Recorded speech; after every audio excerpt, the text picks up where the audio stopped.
When it comes to victim removal, there's lots of different techniques we can choose to employ given our situation. For today's purpose, what we're going to demonstrate is coming in through the front door over here and finding a victim laying head first. Now, like I said, there's all different types of options that we could choose to use. Some of those involve moving the body, like turning them around in a drag, crossing the legs, getting them.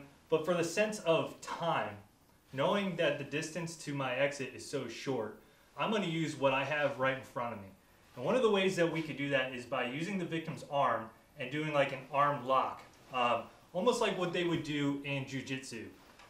So when we do that, it allows us to do a couple things. One, it's very quick and easy. We don't have to worry about any webbing or anything like that. It also allows you to manipulate the body's, the victim's torso, so that if you can move them onto the side, or if they try and slide from you, you're able to bring them back to your core and drive using your weight towards your exit.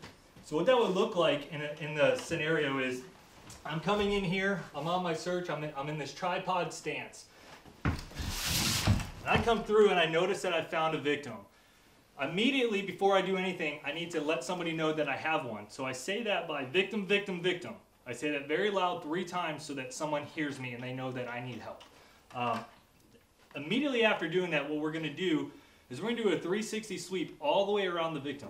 Again, where there's one victim, there might be 2 or more, especially with children. So we want to make sure that we clear this immediate area of any other potential victims first before we start moving. Having said that, and assuming that we've done all of that already, the next thing I want to do is come down here. I have my victim's arm. Grab him by the wrist so I can get the arm up and out of the way.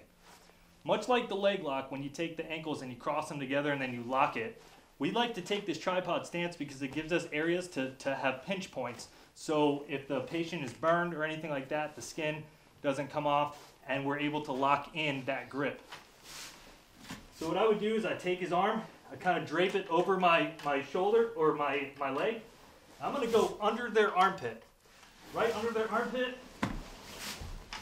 just like this.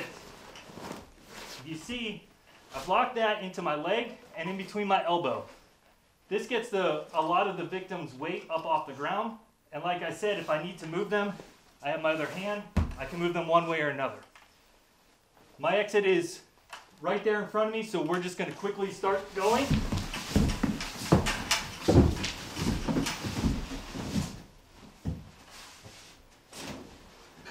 And that would be the technique that we would choose to use if we're just doing a very rapid, quick removal to the front door of where we came in.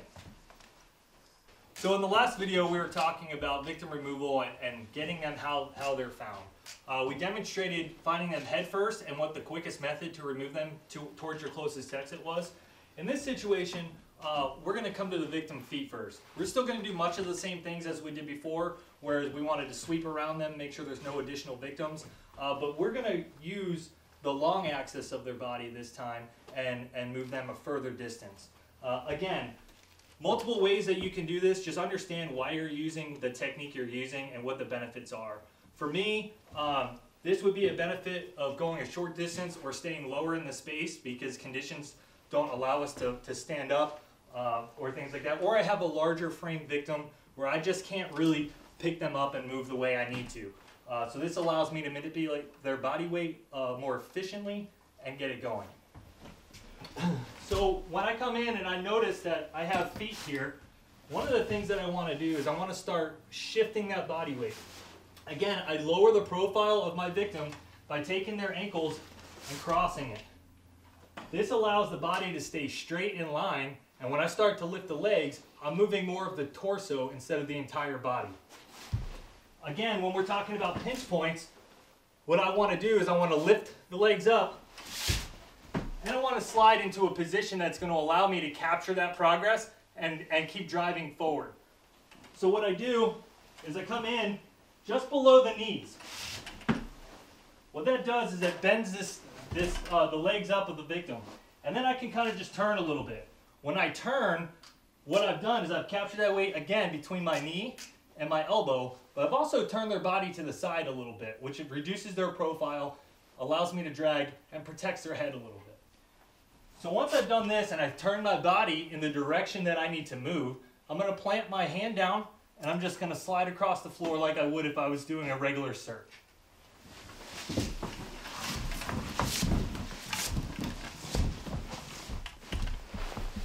So the last video we showed you a method of dragging feet first. Understand that we're not always going to be able to have that nice clean drag without getting hung up on furniture or clothes or anything like that. So how we have to do this without completely losing everything we've captured is, again, manipulate the body to work to our advantage. There's two very distinct processes that you can choose when you're trying to get up and over things that might be in your way. One of those would be going from the position of your drag here, repositioning yourself, taking your leg and driving that right under the person's butt. That's going to help you lean backwards, lift up, maybe clear that area some, and start moving forward. So what we do, again, slide underneath, grab a hold of the legs, drive up with your leg,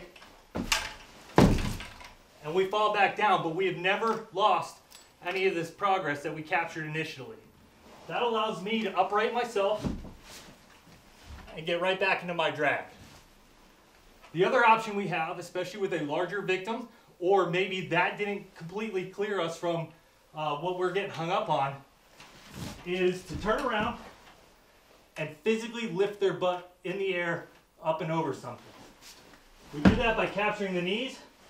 We lift up, come back, clear what we're caught on, come back to the ground, and turn right back into our removal. Those two quick things allow us to manipulate through up and over objects without losing any of the mechanical advantage that we had from the start. All right, we're going to end this video with giving you a couple training details of how to make this very efficient and maybe change up some of the variations. One thing to consider is if you have a long drag or you need to lift that person or the person's very large and you're struggling to drag that person, you can anchor, Sean can anchor his grip by grabbing his coat material or his strap on his SCBA or anything he can grab to himself, and that is called anchoring your grip. Now you're not using the strength of just your arm to keep that grip and create some better drive and not lose that person with your arm. The second training detail we want to focus on is when you do train this, make sure you're training, as you see here, with somebody in shorts. We want to get away from, again, having fire pants on, pants, things that we can grab and material that we're going to create bad habits. We want to use big hooking motions, grabbing the actual body in case they're not wearing any clothing, which is common.